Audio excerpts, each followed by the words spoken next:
Selon le Fonds des Nations Unies pour l'enfance, la prospérité de l'Afrique dépendra de la priorité accordée aux enfants, en particulier aux enfants les plus défavorisés.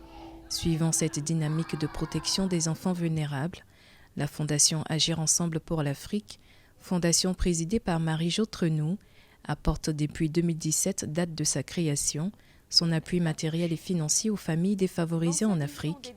Pour cette caravane 2023, la Fondation Agir Ensemble pour l'Afrique a offert un don financier à hauteur de 2 millions de francs CFA à la pouponnière Sainte-Claire de Lomé au Togo et prévoit la réfection d'écoles et de dispensaires.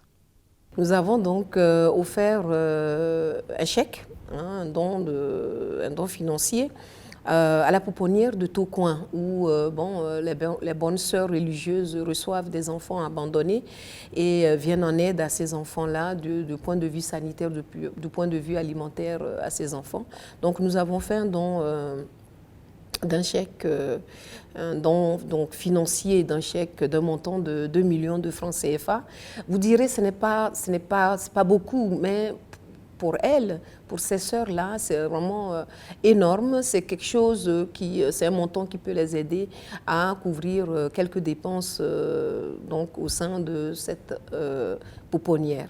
Nous avons aussi, pour l'édition 2023, la réfection d'une école publique, la réfection donc d'un dispensaire.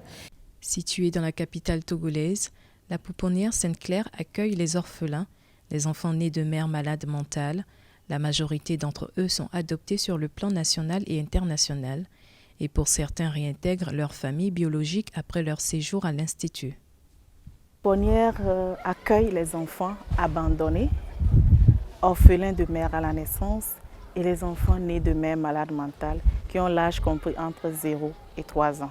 Donc, les enfants abandonnés, comme ils n'ont pas de filiation parentale, après leur séjour à la pouponnière, sont adoptés sur le plan national et international. Par contre, les enfants orphelins et nés de mères malades mentales sont réinsérés dans leur famille biologique après un séjour de 8 mois dans l'institution. Plein de reconnaissance, les responsables du centre ont salué le geste de la Fondation Agir Ensemble pour l'Afrique, qui se positionne en première ligne de la lutte contre les inégalités sociales et la protection des plus démunis au Togo. La Fondation compte étendre ses actions sur tout le continent.